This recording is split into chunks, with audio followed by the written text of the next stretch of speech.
المجالس فافصحوا يفصح الله لكم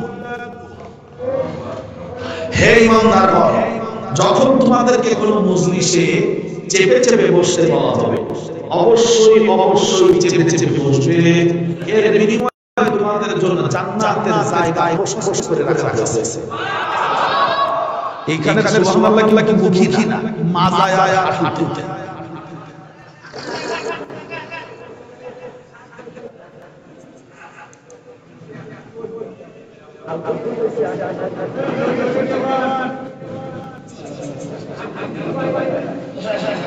কারো সামনে কোনো ফাঁকা জায়গা থাকবে আমি কিন্তু আমার কথা বলি এই যে ইয়াসিন বলছে যে ওগুলো আগাইতে পারে আমি কই তো আমার কথা হইতো আমি কি আমার কথা বলছি আল্লাহ বলতেছেন হে ইমানদারগণ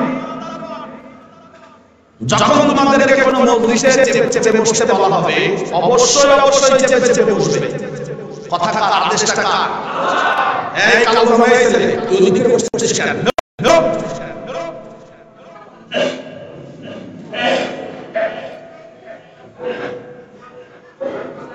তুই কোরআনের মাহফিলে বসছিস আমার পিছন দিয়ে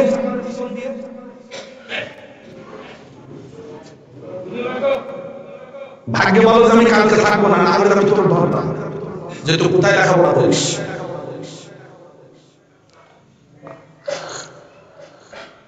আপনাদের অনেকের সামনে ফাঁকা জায়গা আমি বলতেছি কেন শোনেন কিয়ামতের দিন এই মাটি আপনাদের সাক্ষ্য দিবে কেন যে আমার উপরে বসে কোরআন শুনতেছি আপনি যদি একই বলছেন দুই জায়গায় বসে তাহলে মাটি দুইবার সাক্ষ্য দেবে আপনার পক্ষে কথা বুঝতে পেরেছেন তো জি আল্লাহ বলে ভাই বসেন এইবার আমরা রমজানের কথা মোটামুটি বুঝেছি আপনাদের কাছে এই ব্যাপারে আমি আর কথা বলছি না চলুন আজকের নির্ধারিত আয়াত আউযু বিল্লাহি মিনাশ শাইতানির রাজীম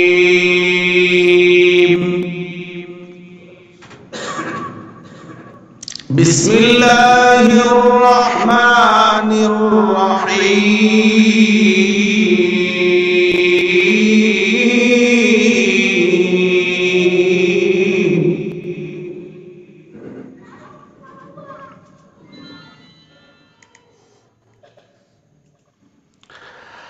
قالت يا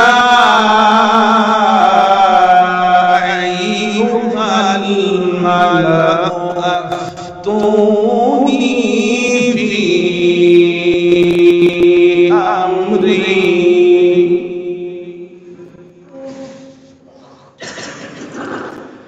ما كنت قاطعة أمرا حتى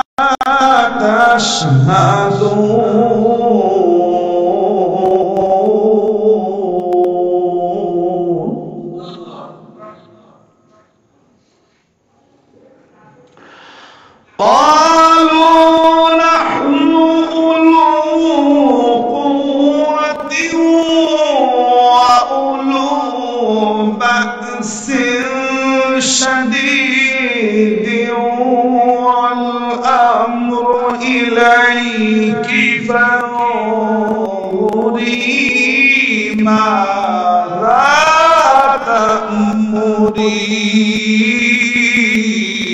تأمرين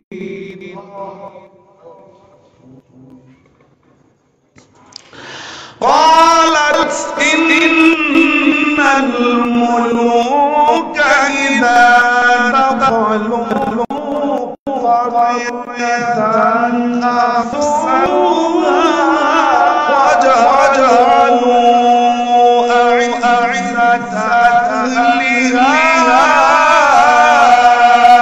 أذلة وكذلك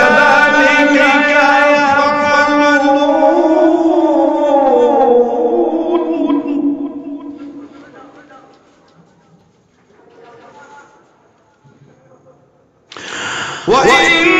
وإني مرسلة إليهم بهدية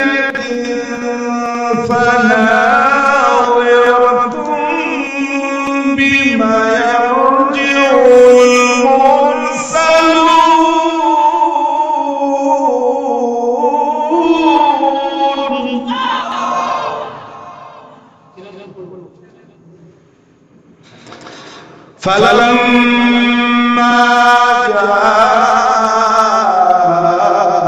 سليمان قال أتمدونني بمال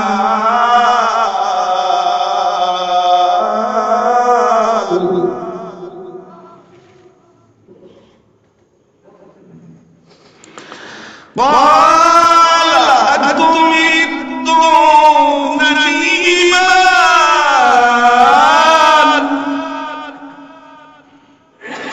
فما آتاني الله خير مما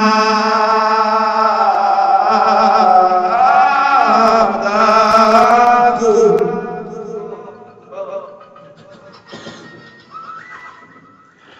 بل أنتم بهديتكم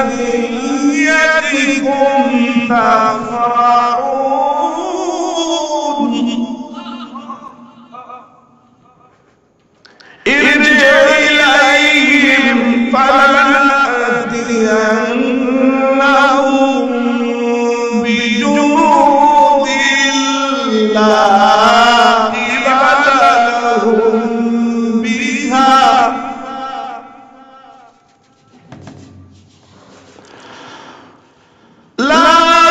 قبل لهم بها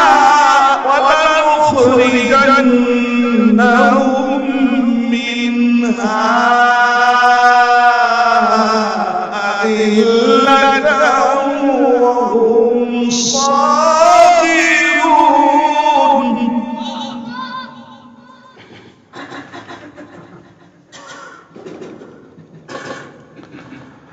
قال يا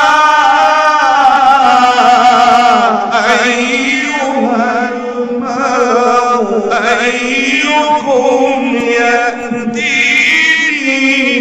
بعرشها قبل أن يأتوني مسلمين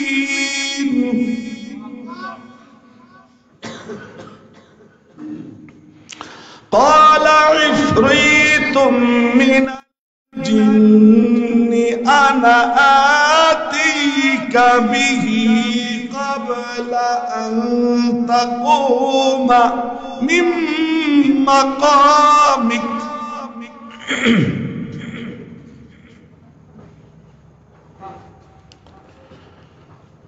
قال عفريت من الجن أنا آتيك به قبل أن تقوم من مقامك وإني عليه لقوي أمين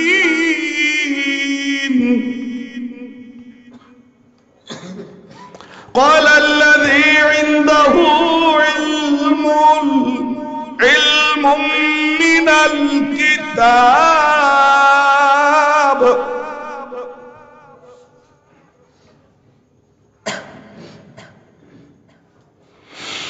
قال الذي عنده علم من الكتاب أنا آتيك به قبل أن يرتد إليك طرفك فلما رآه مستقرا عنده قال هذا من فضل ربي ليبلوني أأشكر أم أكفر ومن شكر فإنما يشكر لنفسه ومن كفر فإن ربي غني কারীম। সাদাকাল্লাহুল আযীম। ইরশাদ হচ্ছে, বিলকিস তার মন্ত্রী পরিষদকে ডেকে বলল, ও আমার মন্ত্রী পরিষদ, তোমরা আমাকে পরামর্শ দাও, আমি এখন এই চিঠির বিষয়ে কি করব। আমি তো তোমাদের উপস্থিত না রেখে কখনো কোনো চূড়ান্ত সিদ্ধান্ত নেই না। উত্তরে মন্ত্রী পরিষদ বলল, আমরা শক্তিশালী একটি গোষ্ঠী, আমাদের প্রচুর পরিমাণে যুদ্ধের অস্ত্র আছে, সুতরাং আপনি আমাদের সিদ্ধান্ত দিন, আমাদের কি করতে হবে। আপনি যা বলবেন আমরা তাই করব। উত্তরে বিলকিস বললেন, নিশ্চয়ই কোন দেশের বাদশা রাজারা অন্য কোন দেশের উপরে আক্রমণ করলে সেই দেশটাকে ধ্বংস করে দেয় এবং সেই দেশের সম্মানিত মানুষদেরকে অপদস্থ করে এবং তাদেরকে খুবই জিল্লতি দান করে, আর এমনটি ঘটে থাকে। বরং তার চেয়ে আমি তার কাছে হাদিয়া পাঠাবো এবং আমি অপেক্ষায় থাকব যে যারা হাদিয়া নিয়ে যাবে সুলাইমানের কাছে, তারা হাদিয়ার পরিবর্তে কি নিয়ে ফিরে আসে। অতঃপর যখন তারা সুলাইমানের কাছে উপঢৌকন নিয়ে উপস্থিত হলো, তখন সুলাইমান আলাইহিস সালাম তাদেরকে বললেন, তোমরা কি আমাকে সম্পদ দিয়ে সাহায্য করতে এসেছো? অথচ আল্লাহ তাআলা আমাকে যা দান করেছেন তা তোমাদের এই সম্পদের চেয়ে অনেক অনেক অনেক বেশি গুণ ভালো। তোমরা বরং তোমাদের হাদিয়া নিয়ে বাড়ি ফিরে যাও। তোমরা তোমাদের হাদিয়া নিয়ে বাড়ি ফিরে যাও।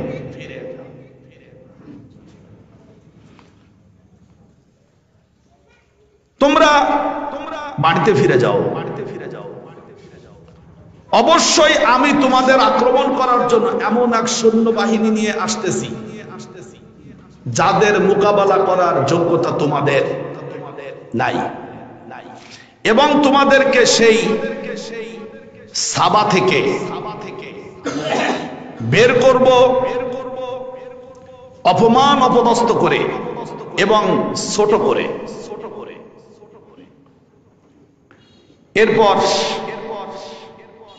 সুলাইমান আলাইহিস সালাম তার মন্ত্রী পরিষদদেরকে ডাকলেন, ডেকে বললেন, ও আমার মন্ত্রী পরিষদ, তোমাদের মধ্যে কে আছে যে সাবার রানী বিলকিসের বসার সিংহাসনটা আমার এখানে নিয়ে আসতে পারে?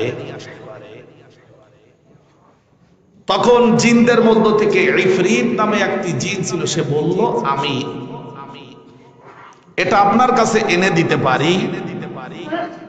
আপনি যেখানে বসা আছেন ওখান থেকে আপনি উঠে দাঁড়াবেন। এই উঠে দাঁড়াতে যত সময় লাগে ততক্ষণে আমি চেয়ারটা এনে দিতে পারছি। এ ব্যাপারে আমি অবশ্যই শক্তিশালী। সুলাইমান আলাইহিস সালাম এটাকে পছন্দ করেন নাই। তখন আরেকজন জিন, যার কাছে কিতাবের জ্ঞান ছিল, সে বলল, আমি আপনার কাছে এটা এনে দিতে পারি আপনার চোখের পলক ফেলার আগেই।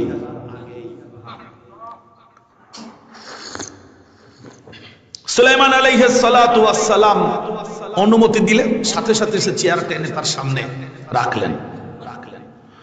সুলাইমান আলাইহিস সালাম সাবার রানী বিলকিসের চেয়ারটি দেখার পরে বললেন যে এটা আমার রবের পক্ষ থেকে অনুগ্রহ, তিনি এর মাধ্যমে আমাকে পরীক্ষা করেছেন যে আমি তার শুকরিয়া আদায় করি নাকি তার কুফরি করি? যে ব্যক্তি আল্লাহর শুকরিয়া আদায় করে সে মূলত নিজের শুকরিয়া আদায় করে, আর যে ব্যক্তি কুফরি করে আল্লাহর সে মূলত নিজের ক্ষতি করে, কারণ আল্লাহ ওই কুফরি থেকে অনেক অনেক সম্মানিত এবং তিনি অনেক অমুখাপেক্ষী।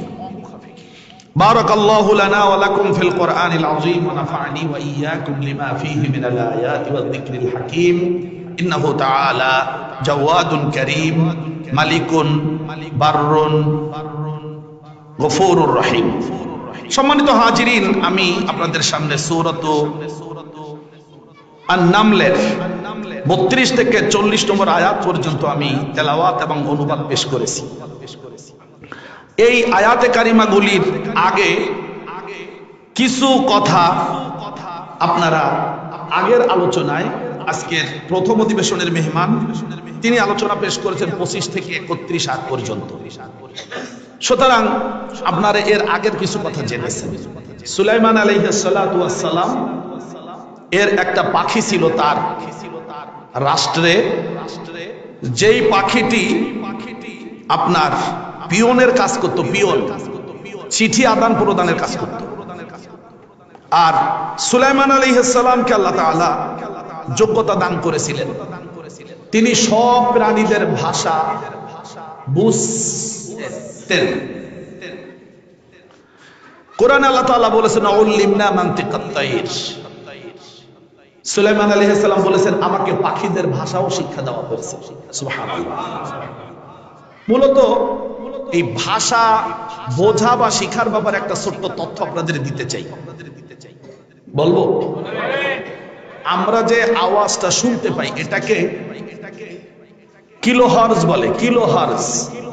সকালবেলায় রেডিও খুলবেন, কতক্ষণে শো শো করে, তারপরে সি সি করে, এরপরে দেখবেন কথা বলার শুরুতে বলে যে রেডিও বরিশাল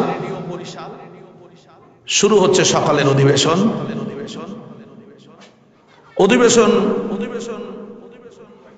চলছে 537.60 মিটারে, অর্থাৎ 105 কিলোহার্জে। মানে কত আওয়াজে এইটা ছাড়তেছে সেটাও বলে দেয় ওখানে। এই কিলোহার্জ হলো আওয়াজের মাপ। যেমন আমরা চাউল টাউল মাপি, আলু মাপি কিলো গ্রাম, কিলো গ্রাম। আবার রাস্তা মাপি কিলো মিটার, আবার এই যে দুধ মাপি কিলো লিটার। কিলো পর্যন্ত যায় না, লিটার বলুন। আমাদের আওয়াজের মাপের যে একক এটা কিলো হার্জ, কিলো হার্জ। আমি আপনাদের আবার বিজ্ঞান পড়াবো, বিজ্ঞান বিপদে পড়ে গেলাম। আমরা যে মানুষ, স্বাভাবিকভাবে আমাদের কান 20 কিলোহার্জ থেকে 20,000 কিলোহার্জ এর আওয়াজ গ্রহণ করতে পারে। 20 থেকে 20,000, 20 থেকে 20-এর নিচে আসলে আমরা কথা শুনতে পাই না। পাশের লোকটাকে তখন বলি জোরে বল, কি তুই আস্তে আস্তে বলে জোরে বল বেটা, কেন? ও যে আওয়াজটা বলতেছে ওটা এত ক্ষীণ যে এটা আমার কানে আসতেছে না। কারণ ও বললে তো ওই কথাটা বাতাসের উপরে ঢেউ তৈরি করে আমার কানে ঢুকাবে। তো বাতাসে ঢেউ তৈরি করার মতো আওয়াজ করতে গেলে কমপক্ষে 20 কিলোহার্জে আওয়াজটা ছাড়তে হবে। আমি কি বুঝাইতে পারছি? 20,000 কিলোহার্জের উপরে যখন আওয়াজ হবে তখন আপনার আমার কানের তলা ফেটে যাবে। দেখছেন অনেক সময় বাচ্চারা দুষ্টমি করে, কেউ হয়তো ঘুম পড়েছে, কানের কাছে মুখ দিয়ে যাবে। আপনারা করেন নাই ছোটবেলায়, তবে আমি অনেকজনের তা পাইছি। এই কুক করে উঠলে কানের মধ্যে মনে হয় জানো কিছু বুঝেছেন। এইবার আপনাদের কাছে বলবো, আমরা কতটুকু আওয়াজের মাপ শুনতে পাই? 20 কিলোহার্জ, 20,000 অধিকার যাব না, 20 কিলোহার্জ। এইবার আপনারা বলবেন, যখন আকাশে বিদ্যুৎ চমকায়, মেঘে একদম আগুন, চারিদিকে আলো আলো হয়ে গেছে, তখন আমরা একটা কাজ করি না? করেন নাকি? কেন? এত আওয়াজ হবে যে আমার কানের মধ্যে যদি ঢোকে আমি মারাও যেতে পারি। এই জন্য সতর্কতার সাথে আমরা ছোটবেলা মায়ের কাছে শিখেছি, বোনদের কাছে, এই কানে বলতে, কানে বলতে, কানে বলতে। ঠিক আছে না? এইবার আপনাদের পড়াই, ছোট ছোট যে প্রাণীরা আছে, পিপিলিকারাও কথা বলে। একটা পিপিলিকা আর একটা পিপিলিকা তারা কথা বলে। তাদের আওয়াজের মাপ হলো 12 কিলোহার্টজ।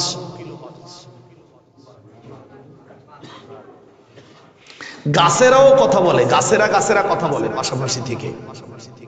ওদের কিলোহার্টজ আরো কম, 7, 6, 5 এরকম। 17 কিলোহার্টজ পর্যন্ত আমরা আওয়াজ মোটামুটি শুনতে পাই। 17-র নিচে আসলে আমরা শুনতে পাই না।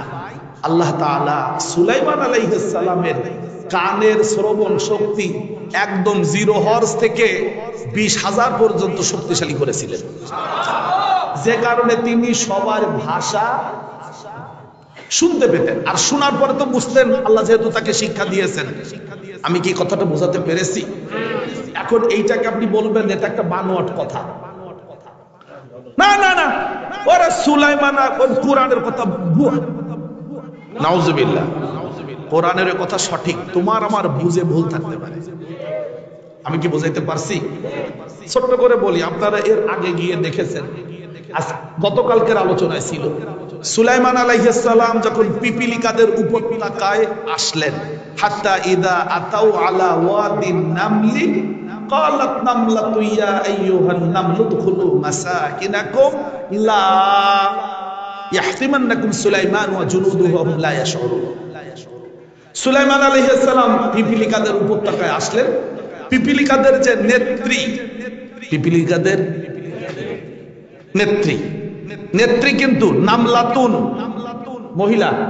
এখানে আলেমরা আছেন তো, মুয়ান্নাস। পিপিলিকাদের নেতৃত্ব দিয়েছে একজন মহিলা পিপিলিকা। আর আজকে আমার আলোচনায়ও মানুষের নেতৃত্ব দিয়েছে একজন মহিলা মানুষ। এর মধ্যে মিল আছে, বুঝেন? তো পিপিলিকা সুলাইমান আলাইহিস সালামকে যখন দেখলো আসতে তার সৈন্যবাহিনী সহ, তখন পিপিলিকার নেত্রী তার পিপিলিকাদের বলল, তোমরা সবাই আগে গর্তে ঢুকে যাও।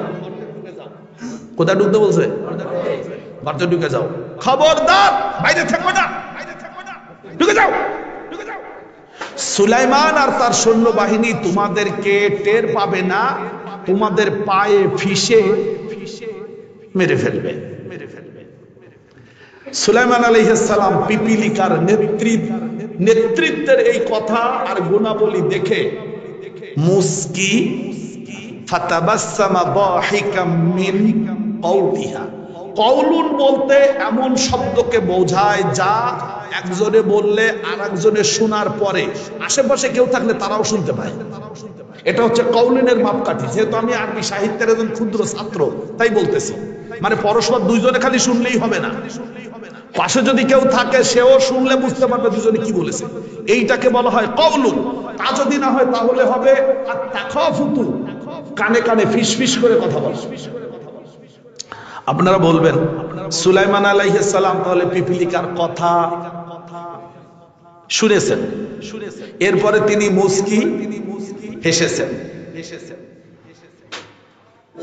সুলাইমান আলাইহিস সালাম হাসলে পিপিলিকা দাঁড়িয়ে আছে। সুলাইমান আলাইহিস সালামের দিকে তাকায় বলতেছে, হাসলে কেন? পিপিলিকা ইন্টারভিউ নিচ্ছে সুলাইমান আলাইহিস সালাম, হাসলে কেন? হাসছি তোমার নেতৃত্বের গুণাবলী দেখে। বলেন সুবহানাল্লাহ। কি নেতৃত্বের গুণাবলী? তুমি নেত্রী আর তোমার দলের সবাইকে অনিরাপদ রেখে তুমি গর্তের মধ্যে যাও নাই। তুমি বলছো যে قالت يا أيها النمل ادخلوا مساكنكم لا يحطمنكم سليمان وجنوده وهم لا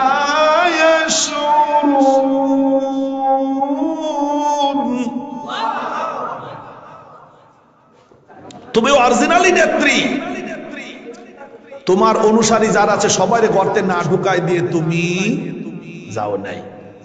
রাগ করবেন না তো? আমাকে নেত্রী কি গর্তে ঢুকোই দিয়ে গেছে নাকি বাইরে থাকতে গেছে? হ্যাঁ, আবার আপনারা বলবেন যে হুজুর উল্টো পাল্টা বলেন কেন? বাবা কোরআন শরীফই তো লেখা। গতকালকে তাফসীরে আপনারা শুনেছেন, শোনেন না? কি নেতৃত্বের গুণাবলী কি? দলের যারা আসবে তাদের সবাইকে নিরাপদ পৌঁছে দিয়ে, নিরাপদ স্থানে ব্যবস্থা করে দিয়ে তারপরে এখানে কোরআনে নেতৃত্বের গুণাবলী পুরুষের না মহিলাদের? এই পিপিলিকাটা কি পুরুষ না মহিলা? কি একটা বিপদে পড়েছি, বললি খালি আপনারা কোন হুজুর খুসা দেন কা? আরে বাবা আমি খুসাই না তো, খুসা তো কোরআনে। পাইছেন আপনারা, এখানে পাইছেন কি? পিপিলিকার নেত্রী আগে কি করেছে? উদখুলু মাসাকিনাকুম, তোমরা তোমাকে ঘরতে আগে সবাই ঢুকে যাও, আমি ঢুকবো না।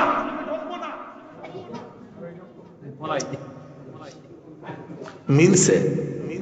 কথা কয় না, মিলছে নাকি? মিলে নাই তো, সে তো ঘরতে ঢুকায় নাই।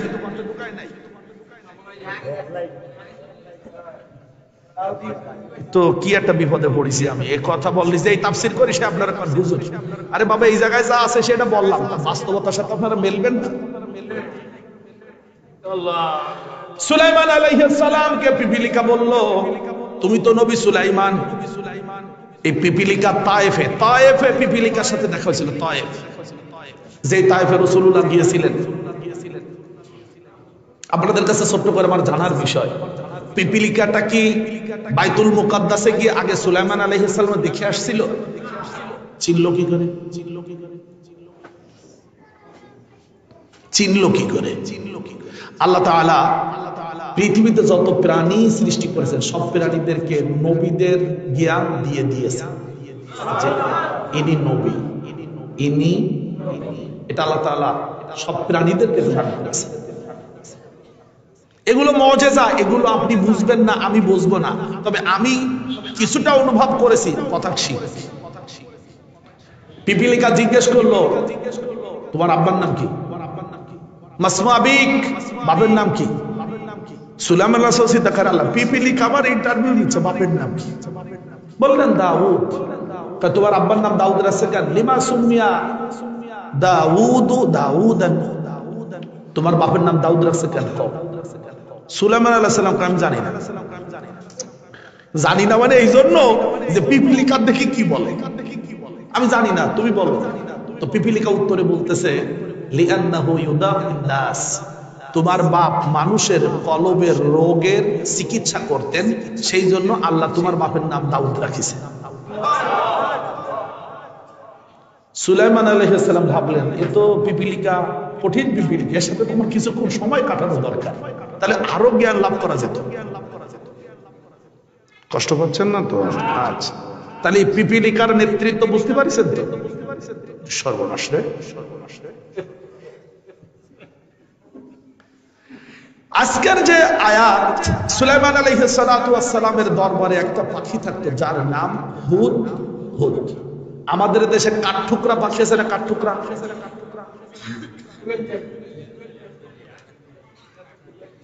কাঠকুরুল্লা, সুন্দর বাংলায় কাঠঠুকরা বলে। এই কাঠঠুকরা পাখির মতোই হুবহু ওই পাখি, কিন্তু রংটা একটু আলাদা। এরা ডিম পাড়ে নীল বর্ণের, ডিমের সংখ্যা থাকে 3টা অথবা 2টা। আমি হুদহুদ পাখির উপরে যা আছে বইপত্রে আমি ঘেটেছি, দেখেছি। যাই হোক, সুলাইমান আলাইহিস সালাম দেখলেন যে হুদহুদ পাখি কয়েকদিন ধরে রাষ্ট্রের কোনো দায়িত্বে নেই। তিনি ঘোষণা দিলেন যে হুদহুদ গেল কোথায়? মা লি আরা আল হুদহুদা, মা লি লা আরা আল হুদহুদা আম কানা মিনাল গায়বিন, গেল কই? এরপরে তিনি ঘোষণা দিলেন যে যদি হুদহুদকে আমি পাই তাহলে আমি তাকে কঠিন শাস্তি দেব। লা উআযিবান্নাহু আযাবান শাদীদান আও লা আযবাহান, হুদহুদ পাখিকে আমি কঠিন শাস্তি দেব, কারণ 3 দিন আমারে না বলে অনুপস্থিত। শুনেছেন কিছু আপনারা?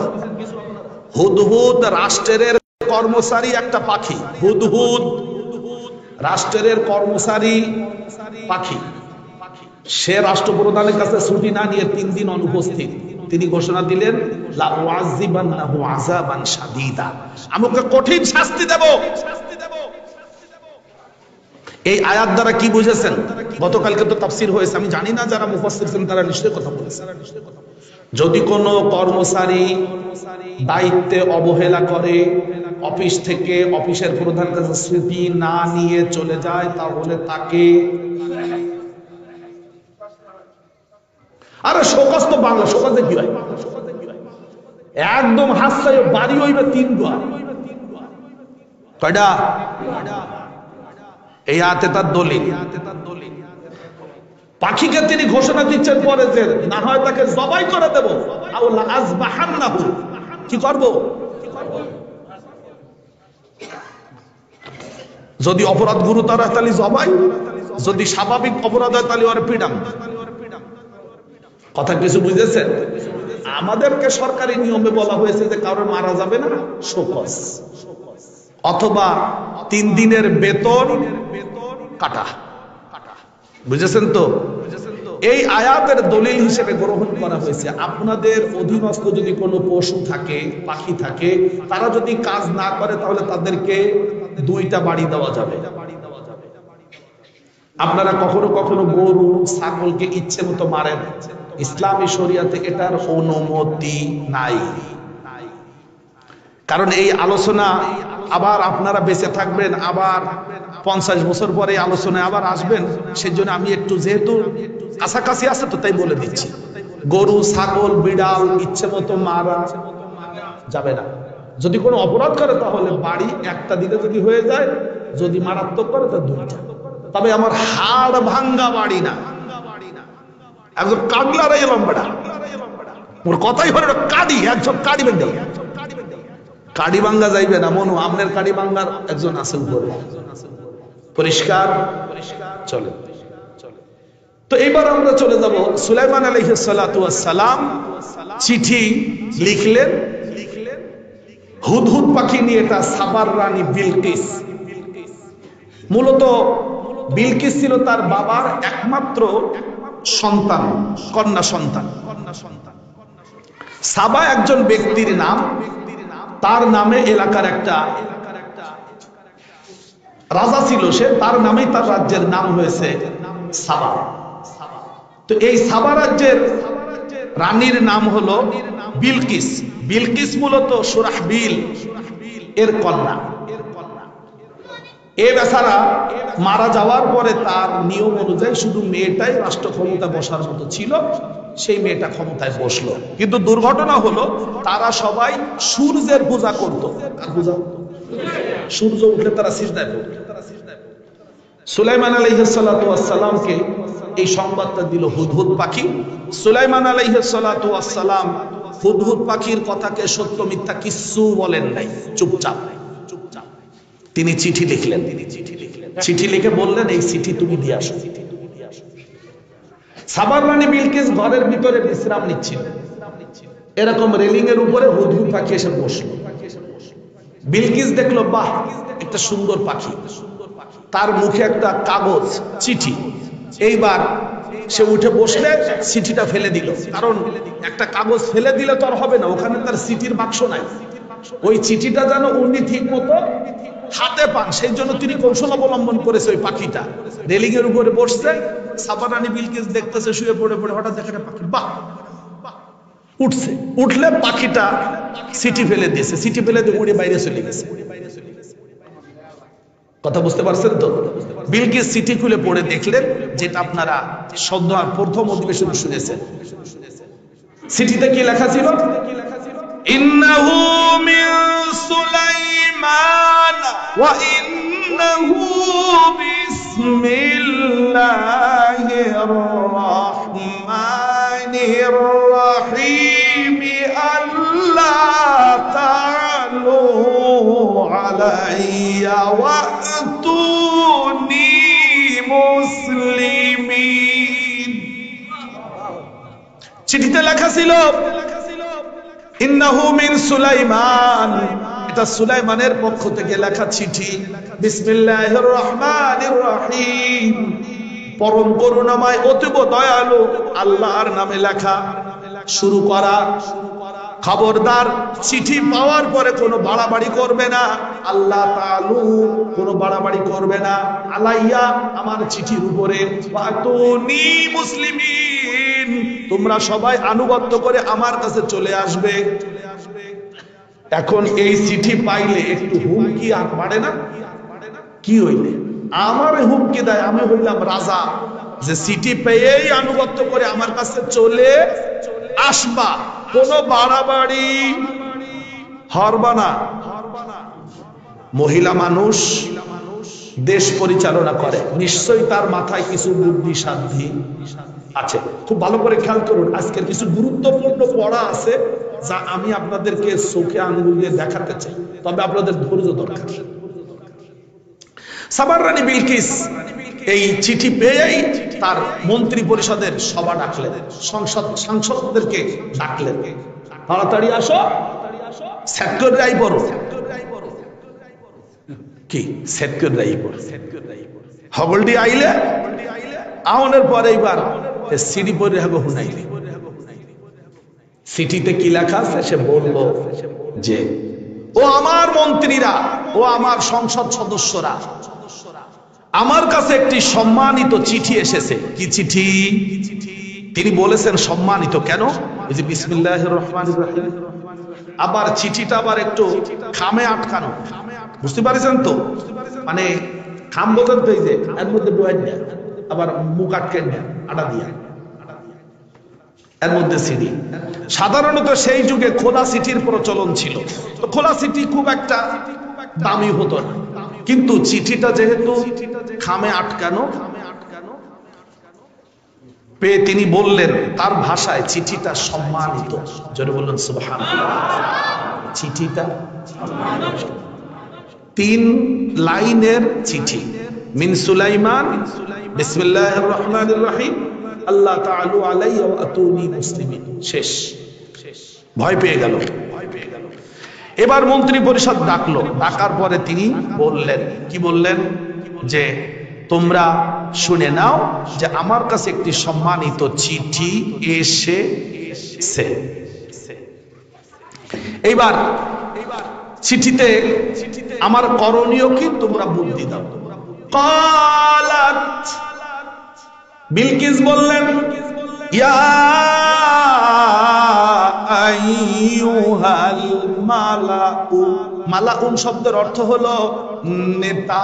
মালাউন মানে মন্ত্রী পরিষদ, মালাউন মানে সংসদ সদস্য, মালাউন মানে হলো এই একই এলাকার মানুষের মধ্যে যারা একটু মাতবার, আপনাদের ভাষায় যারা মাতব্বার, তাদেরকে আরবিতে বলা হয় মালাউন। কি বলে?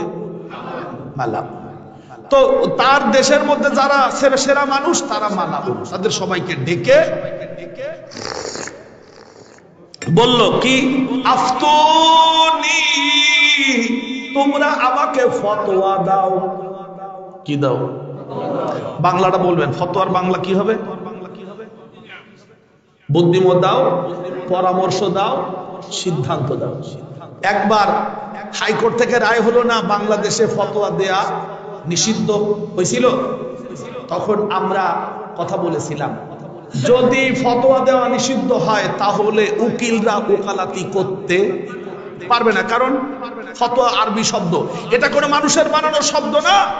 ফতোয়া এটা আল্লাহ তাআলার শব্দ, আল্লাহ নিজেই ফতোয়া দেন। কুলিল্লাহু ইফতিকুম ফিল কালালা, আল্লাহ তাআলা কালালার ব্যাপারে তোমাদেরকে ফতোয়া দিচ্ছেন। তাহলে ফতোয়া মানে পরামর্শ দেওয়া, পরামর্শ, ফতোয়া মানে বুদ্ধি, ফতোয়া মানে সিদ্ধান্ত। তাহলে কি আদালত চলবে? মানে ঠেকাতে গেছে ইসলাম, মানে হুজুররা যেন ফতোয়া দিতে না পারে, কিন্তু করতে গিয়ে হয়েছে কি টোটাল সব বন্ধ করে দিচ্ছে। আমাদের এলাকায় একটা কথা, আপনাদের এলাকা আছে কিনা জানি না, আপনাদের এলাকায় যে গরুর ঘাড়ে অনেক সময় যে দাঁত হয়, দাঁত হলে ওখানে ওই মাছিতে অনেক সময় ডিম পাড়ে, এই ডিমটা আস্তে আস্তে পোকা হয়, পোকা হয়ে ভেতরে ঢুকে যায়, গরুর পোকা বলি আমরা। গরুর পোক ভেতরে গর্ত করে চলে যায়, গরুটা যন্ত্রণায় ভোগে, বলতে পারে না। তখন আমরা ওই যে হাদা হাদা তামাক, এটাকে ভালো মতো চুন দিয়ে, কি ও আপনারা ভাবতেছেন হুজুরা জানে না, কি কয় আরে মনে কাম হরছি ছোটকালে, মুখে গরু আনলে 6টা, 3 গো গাই আনলে, বুঝছেন? এরপরে দাদা দিছে একদম ঢুকাইয়া দিছে। পরের দিন সকালবেলা দেখছি যে ওইটা তামাক বের করে ফেলছে চুন সহ, দেখি যে পোকাগুলো ওই শোন দিয়ে টেনে টেনে সব বের করে। তো আমাদের এলাকায় একটা কথা আছে যে গরুও মরছে, গরুর পোকও মরছে। মানে ওখানে দিছে ইন্ডিন তেল, তেল দিলে গরু ওই যে চুলকাচ্ছে ওর ভিতরে, তখন পোকা এরকম করেছে। তো গরুতে আর কি বুঝতে পারেননি মনে হয়, কি এতে গরুও মরছে। ফতোয়া নিষিদ্ধ করে আদালত নিজেই নিষিদ্ধ হয়েছে, কিন্তু তা বুঝতে পারে নাই। ওরা বুঝেছে যে ফতোয়া মানে হইল খালি কোরআনের কোনো কথা হুজুররা বলতেই পারবে না। এটা নিয়ে যখন কঠিন প্রতিবাদ হলো, সারা বাংলাদেশ জুড়ে আলেমরা রাস্তায় নেমে আসলো, তখন সেই ওই যে নেত্রী সে চলে গেল, সে বলল কি যে ওটা আদালত বলেছে, আমরা বলি নাই। কে বলেছে? ফতোয়া বন্ধ করা যাবে তো? ফতোয়া বন্ধ করা যাবে? সাবার রানী বিলকিস তার মন্ত্রী পরিষদ এবং সংসদ সদস্যদেরকে ডেকে বললে, আফতুনি ফি আমরি, এই ব্যাপারে তোমরা আমাকে পরামর্শ দাও, সিদ্ধান্ত দাও, আমার এখন কি করা উচিত। কেন? মা কুনতু কাতিআতান আমরান হাত্তা তাশহাদুন,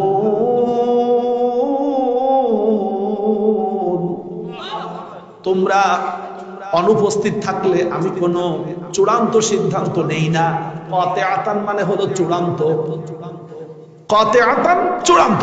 মা কুনতু কাতিআতান আমরান, আমরান মানে হলো বিষয়, কাতিআতান মানে চূড়ান্ত। আমি কখনো কোনো বিষয়ে চূড়ান্ত সিদ্ধান্ত নেই না। হাত্তা তাশহাদুনা, তোমরা যতক্ষণ উপস্থিত না হও আমি একা একা কোনো সময় কোনো সিদ্ধান্ত নেই না। সুতরাং তোমরা আমার পরামর্শদাতা, তোমরা আমাকে পরামর্শ দাও আমার কি করা উচিত। আপনারা বলবেন, খুব মনোযোগ দিয়ে বলবেন, এখানে সাবার রানী বিলকিস বুদ্ধিমতী হিসেবে পরিচয় দিয়েছেন কিনা? তিনি একাকী কোনো সিদ্ধান্ত নেন নাই, বরং তিনি দায়িত্বটা সংসদ সদস্যদের উপরে ছেড়ে দিয়েছেন। আপনারাই সিদ্ধান্ত দেন আমার এখন কি করা উচিত। কিন্তু মজার ব্যাপার হলো, তারা কোনো পরামর্শ না দিয়ে তারা কি উত্তরটা দিলেন? কি উত্তরটা দিলেন দেখেন, মজার। কোরআন তো খুব মজার জিনিস। قالوا نحن أولو قوة وأولو بأس شديد والأمر إليك فانظري ماذا تأمرين।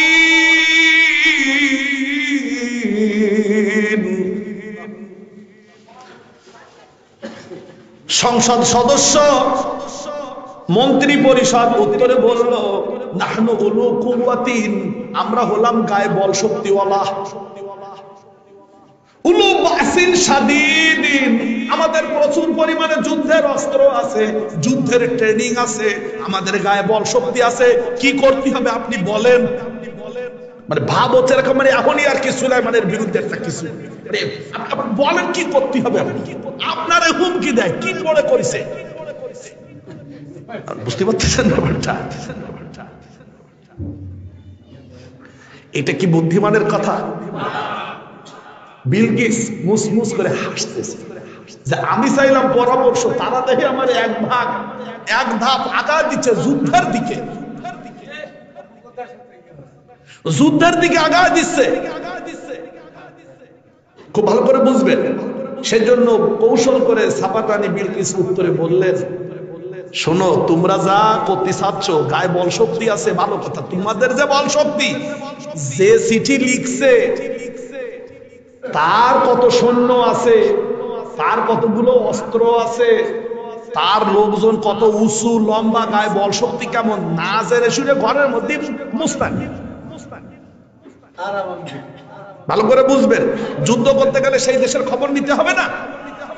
সাবার রানী বিলকিস উত্তরে বলে দিলেন ওদের, قالت إن الملوك إذا دخلوا قرية أفسدوها وجعلوا أعزة أهلها أذلة وكذلك يفعلون।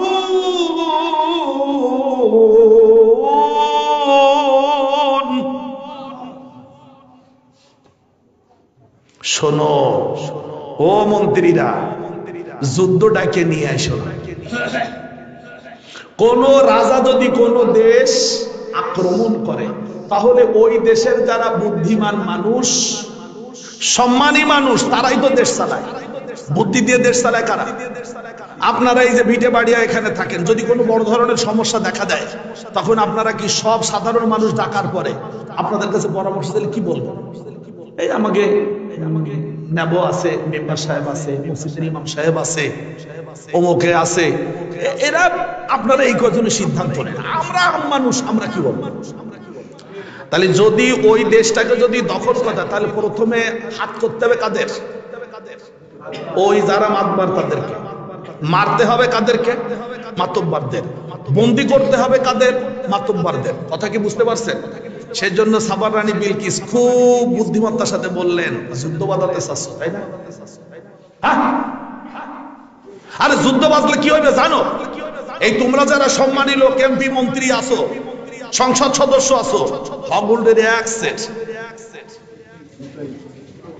আজিল্লাতান, অপমান অপদস্থ করবে, ওয়াজালু আইজ্জাত আহলিহা আজিল্লাতান, যারা ওই দেশের মধ্যে আইজ্জা, অধিক সম্মানিত, তাদেরকে অপমান করবে, তাদেরকে বন্দী করে নিয়ে যাবে।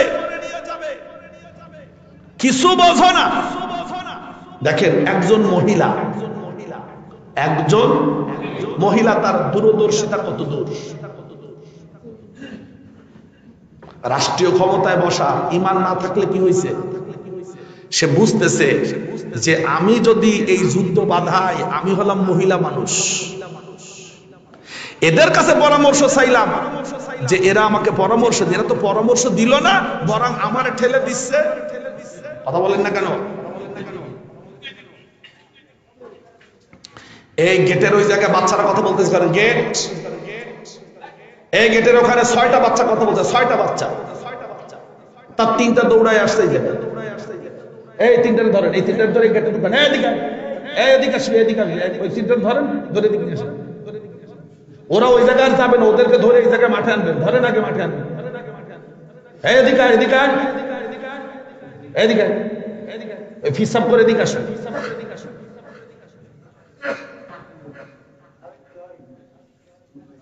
আপনারা থামাইতে পারবেন, আমি পারবো। আর তুই যে কথা কাও ওই জায়গায় বই, আর এদিকে তাকাও, আমি শেষ করি, তার তোরে ধৈর্যা ওই দুগ্গ মন ওইখানে সিকুর লইতে আছে, ওই থাকবি, আনে মোনাজাতে শেষ করে থাকবি, হ্যাঁ কত ধরবো। সাবার রানী বিলকিস সুন্দর করে তার সংসদ সদস্যদের বুঝায় দিলেন, যুদ্ধ করা যাবে, তাহলে এলাকা তছনছ হয়ে যাবে, দরকার হয় আমরা আত্মসমর্পণ করব, কিন্তু ওই কথাটা মনে মনে রাখছে। এইবার কি বলল? মজার কথা পেছনে রেখে আসছি, বলবো ওইখানে গিয়ে, এইটুকাকে পড়ায় নি।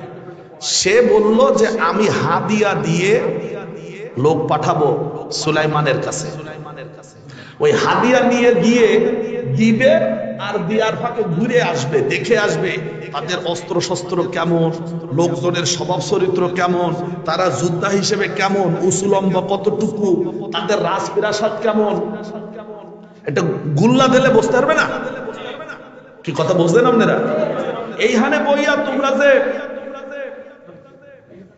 কি আপনারা ভিটা বাড়িয়া খুব মস্তানি করতেছেন এখানে, হ্যাঁ আপনারা এখানে বসে তারপরে খুব খিস দিচ্ছেন, আরে না মোগলাদু কিরা কি হবে। আচ্ছা শিয়ালকাঠির মোড়ে গেলে, চৌরাস্তার মোড়ে গেলে আমরা মস্তানি চলবে? শিয়ালকাঠির মস্তানি পিরোজপুর চৌরাস্তার মোড়ে চলবে? পিরোজপুরের মস্তানি কি বাগেরহাট দড়াটানা ব্রিজের ওখানে চলবে? না। তাহলে কি করতে হবে? ওই জায়গার অবস্থা কি সেটা আগে দেখতে হবে। দেখার সহজ কৌশল কি? হাদিয়া, বুঝতে পারছেন তো? বড় একটা সোনার প্লেটের উপরে কতগুলো সোনার জিনিসপত্র প্যাকেট টকেট করে তারপরে নিয়ে গেছে। আপনি চিঠি লিখছিলেন, চিঠির জন্য আপনার হাদিয়া। হাদিয়া দিছে কারে? সুলাইমান আলাইহিস সালাম সারা পৃথিবীর বাদশা আর নবী, তার কাছে যে হাদিয়া নিয়ে গেছে, তিনি হাদিয়া দেখে বললেন কি, বাল আনতুম বিহাদিয়াতিকুম তাফরাহুন, তোমাদের হাদিয়া নিয়ে তোমরা খুশি হও। মনু মোরে লই আইছো তো, মোরে দিতে, মোরে দিলাম, লই তুমি বাড়ি যাও, তোমরা তোমাদের হাদিয়া লই বাড়ি যাও, বাড়ি যায় খাও, বাংশ করে খাও, আমার ওয়া লাগবে না। বিষয়টা কেমন হয়েছে? যার বাড়িতে 1000 সোনার প্লেট আছে, তার কাছে আপনি একটা সোনার প্লেট হাদিয়া দিয়েছেন। কেন? যুদ্ধ না করে সেই জন্য। ওই যে হুমকি দিছে, হুমকি যেন এড়ায় যায়। ছোট্ট একটা গল্প বলি, তাহলে আপনাদের সুবিধা হবে। আপনাদের কাছে একবার গল্পটা বলছিলাম, মনে আছে আপনাদের?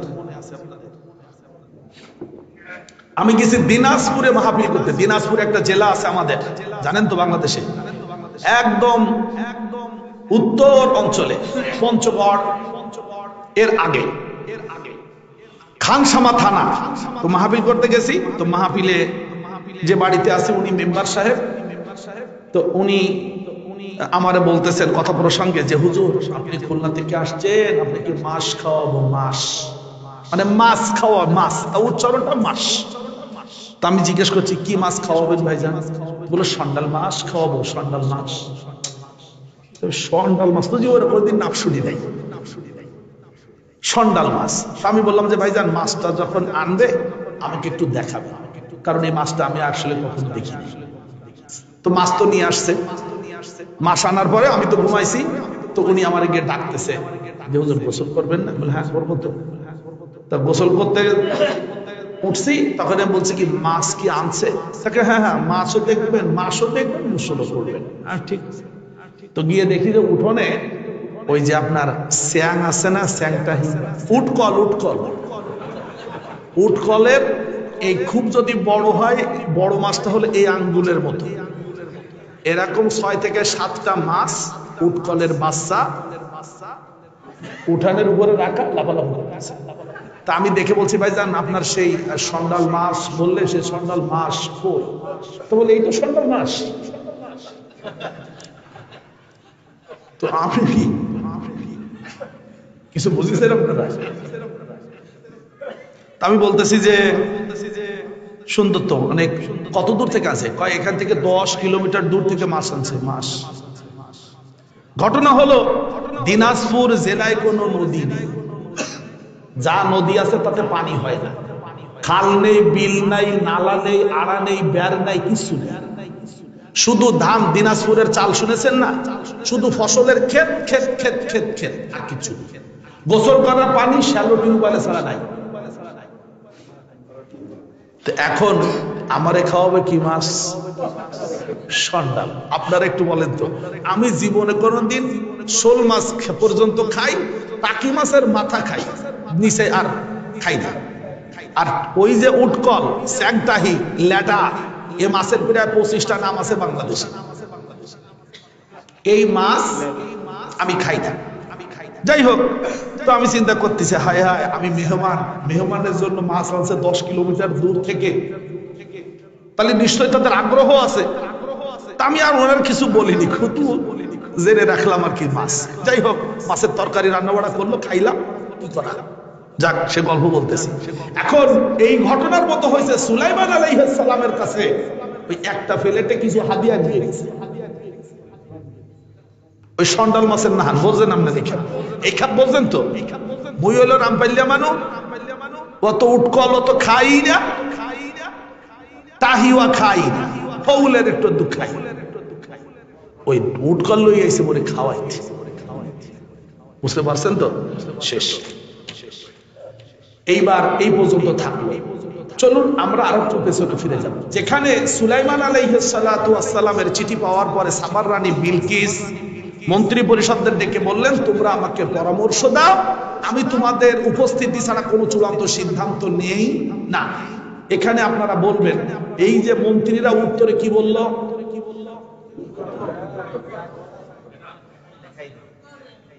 খুব মনোযোগ দিয়ে শুনবেন। এই আয়াতের তাফসীর লিখেছেন আল্লামা আল বাহি আল খাউলি,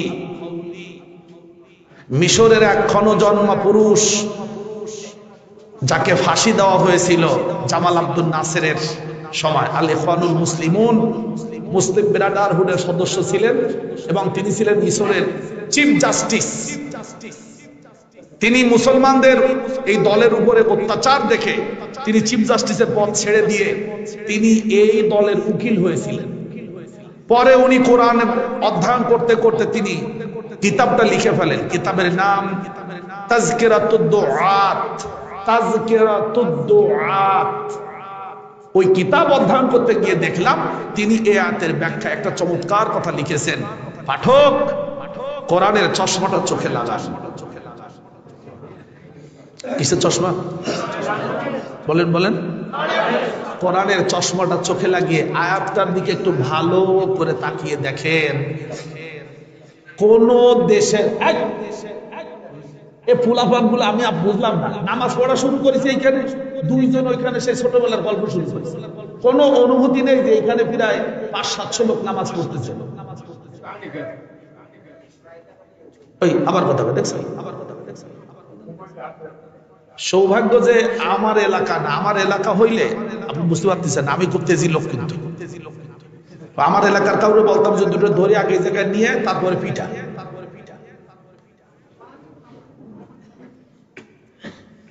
পাঠক, কোরআনের চশমাটা চোখে লাগা। কিসের চশমা? এই আয়াতের দিকে ভালো করে তাকিয়ে দেখুন। কোন দেশের যদি দায়িত্বশীল হয় কোনো মহিলা, তাহলে তার আশেপাশে যারা থাকে তাদের মাথায় বুদ্ধি সাধ্যি থাকে না, তাদের মাথায় থাকে গোবর ভরা।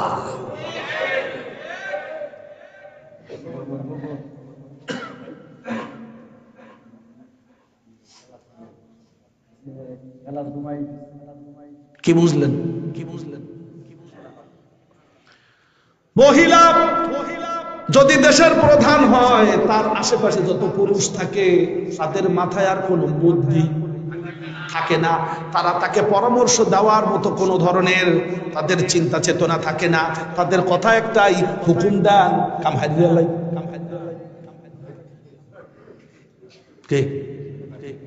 আরে বাবা, খালি বাংলাদেশ না, সারা বিশ্বের একই চিত্র। আমি মার্গারেট থ্যাচার দেশ চালাতো, মার্গারেট থ্যাচার সহ রানী এলিজাবেথ 1, 2, 3 বিশ্ব যারা চালায়, যেসব মহিলারা তাদের দেশ পরিচালনার ক্ষেত্রে তাদের পাশে যত পুরুষরা থাকে, তারা কেউ তাদের সামনে বুদ্ধি দিতে পারে না, কারণ তাদের মাথায় বুদ্ধি থাকে না। এটা কোরআনের কথা।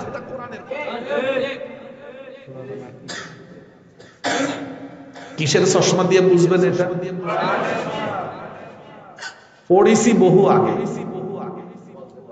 না বলতে পারি না, বলছি আপনাকে আজকে বাদিছে, তাই আজকে আপনাদের বলতেছি। আমি বলবো না, এটা তো আমার দেশের কথা না, এটা তো গোটা বিশ্বের কথা। আমি রমজানে আলোচনা করতাম সিদ্দিকিয়া মাদ্রাসা মসজিদে, ধারাবাহিক, মানে আজকে হাফেজ সাহেবরা যা তেলাওয়াত করবেন তার থেকে আজকে এই 20টা আয়াত এই আসবে, সারাংশ এই। তো সেই মসজিদ থেকে আমি গ্রেফতার হয়েছি, মসজিদ থেকে ডাকিয়ে এনে পুলিশ এনে গ্রেফতার করা দিছে। আমার গেছি জেলখানে, গেছি, সেখানে যে কোরআনের আলোচনা। আরে ভাই কাম তো একটাই, সরকারি খরচে রাষ্ট্রীয় ব্যবস্থাপনায় জেলখানার আসামি কয়েদিদের নিয়ে কোরআনের আলোচনা করছি, 15 দিন করার পরে কইলে হুজুর জামিন হয়ে গেছে। এখন জেলখানার লোকজনটা হুজুর রোজাটা শেষ করে দাও। তাহলে যদি আপনাদের থাকার ব্যবস্থা থাকে, নিয়ম থাকে, রাখেন। জামিন হয়ে গেলে কাউকে আর মধ্যে থাকতে দিবেন। এই সব পিছনে পিছনে আসছে। হুজুর এই কদিন তো ছিলাম, বলো নামাজ পড়তেছিলাম, আপনার সাথে কাটাচ্ছিলাম, আবার ওই যা করতাম তাই করা। আপনার কথা কিছু বুঝেছেন? কোরআনের আয়াত থেকে কিছু দেখলেন তো? এটা আজকের জন্য না, আপনি আমি যখন থাকবো না তখনও বিশ্বের যে সকল মহিলা নেত্রীরা দেশ চালাবে। নাহনু উলু কুওয়াতিন ওয়া উলু বাসিন শাদীদিন ওয়াল আমরু ইলাইকি ফানজুরি মাযা তা'মুরিন।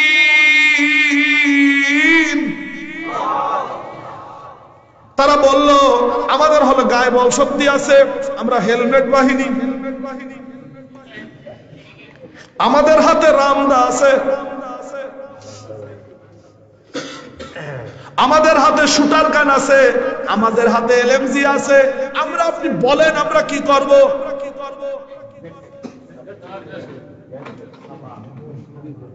বুদ্ধি দেওয়ার কে? এটা কি কোরআনে লেখা আছে নাকি বানায় বললাম? এটা কি কোরআনকে একটু ভালো করে কোরআনের চশমা দিয়ে তাকালে দেখা যাচ্ছে? আরো একটা দেখা গেল যে সাবার রানী বিলকিসের প্রজ্ঞা, দূরদর্শিতা। قالت إن الملوك إذا دخلوا قرية أفسدوها। শোনো, তোমরা তো আমার যুদ্ধের দিক ঠেলে দিচ্ছ, মাথায় তো বুদ্ধি শাদী নাই। কমেন্ট করতে মানে প্রকাশ্যে না, মনে মনে কোনো বুদ্ধি শাদী নাই মাথায়। এগুলো হলো আমার মন্ত্রী আর সংসদ। শোনো, তোমরা আমার যেদিকে ঠেলতেছো এটা তো যুদ্ধ বাঁধবে, আর যুদ্ধ বাঁধলে কোনো রাজা যদি দেশ দখলকারী কোনো লোক হয় তাহলে কিন্তু এলাকা ভেঙ্গে সুরে তছনছ করে দেবে। আর তোমরা যারা আমার সামনে বসে আছো সব, কথা বুঝতে পেরেছেন, সব তোমাদের অপমান অপদস্থ করে ফেলবে। বরং আমি হাদিয়া পাঠাবো। কি পাঠাবো? কেন কেন হাদিয়া পাঠাবো? দেখেন, একজন বিধর্মী, সে কিন্তু মুশরিকা, সূর্যকে সিজদা করে মানে কি? মুশরিকা, সে শিরক করে, কিন্তু সে বলল যে আমি হাদিয়া পাঠাবো তার কাছে। ওয়া ইন্নী মুরসিলাতুন ইলাইহিম বিহাদিয়াতিন ফানাযিরাতুন বিমা ইয়ারজিউল মুরসালুন। আমি হাদিয়া প্রেরণকারিনী, হাদিয়া পাঠানোর পরে ফানাযিরাতুন, আমি অপেক্ষায় থাকবো, বিমা ইয়ারজিউল মুরসালুন, যাদেরকে পাঠাবো তারা কি নিয়ে আমার কাছে আসে। তাহলে হাদিয়া পাঠানোর নিয়মটা অনেক আগে থেকে চালু আছে। রাসূলুল্লাহ সাল্লাল্লাহু আলাইহি ওয়াসাল্লাম বলেছেন, তাহাদু তাহাবু, তোমরা একজন আরেকজনকে হাদিয়া দাও, তাহলে তোমাদের পরস্পরের বন্ধুত্ব মজবুত হবে। জোরে বলুন সুবহানাল্লাহ। তাহাদু তাহাবু, তোমরা যদি একজন আরেকজনকে হাদিয়া দাও তাহলে তোমাদের মধ্যে কি হবে? বন্ধুত্ব তৈরি হবে। এই হাদিয়া দেওয়ার জন্য আপনারা চেষ্টা করুন। না আমার না, আপনারা নিজেরা পরস্পর দেখা সাক্ষাৎ হলে যারে ভালো লাগে, একটা আতর হোক, আপনি 10 টাকা দামের একটা আতর কেনেন, কিনে বলেন যে ভাই আপনার হাদিয়া, 10 টাকা হোক, ওই হাদিয়াটা যাকে দিয়েছেন সে অনেক খুশি হয়ে গ্রহণ করবে এবং এটা তার কাছে অনেক দামি, সে নিজে ব্যবহার করে বাড়িতে গিয়ে বলে যে অমুক আমাকে হাদিয়া দিয়েছে। আপনার প্রতি তার একটা মনের ভেতর থেকে একটা আন্তরিকতা তৈরি হবে এবং ওই বেচারা এইবার দেখবেন যে আপনার জন্য কিছু নিয়ে হয়তো একদিন এসে হাজির হবে, ভাই আপনি এই লকটটা আপনি খান, লকট লকট জামরুল, ঠিক আছে তো ভাষা, ঠিক আছে তো। দেখা গেল ওনার বাড়িতে একটা জামরুল হয়েছে, নিয়ে আসলেন, কি ওই তো লকট লেগেছে ওর গাছ আছে। এটা কিসের প্রমাণ? ভালোবাসা। কিসের? রাসূলুল্লাহ আরো বলেছেন ওয়াতাসাফাহু ইয়াযহাবুল গিল্লা আনকুম, তোমরা সালাম দেওয়ার পরে তোমরা পরস্পর হাত মিলাবে, মুসাফাহা করবে। মুসাফাহা করলে তোমাদের অন্তরের মধ্যে একজনের আরেকজনের প্রতি যে বিদ্বেষ হিংসা থাকে আল্লাহ তাআলা তা দূর করে দিবে। এটা হাদিস। তাহলে হাদিয়া দেবে, বন্ধুত্ব বাড়বে, মুসাফাহা করবে, হিংসা বিদ্বেষ দূর হয়ে যাবে। আমি কি বুঝাইতে পারছি? এইবার একটু কথা বলে নিতে হয়, সেটা হলো আমরা দুই হাত দিয়ে মুসাফাহা করি, আবার কেউ কেউ আছে এক হাত দিয়ে মুসাফাহা করতে চায়। কথা বুঝতে পেরেছেন তো? কেউ যদি আপনার হাতে এক হাতে মুসাফাহা করে আলহামদুলিল্লাহ, কেউ যদি দুই হাতে করে আলহামদুলিল্লাহ। এইটা নিয়ে যেন আবার মারামারি না করে। আমি কি বুঝাইতে পারছি? এক হাত দিয়ে করলেও মুসাফাহা হবে, দুই হাত দিয়ে করলেও মুসাফাহা হবে। তবে এক হাত দিয়ে মুসাফাহা করা তাই হাদিসে বেশি পাওয়া যায়, আবার কয় না। কথা বুঝেছেন?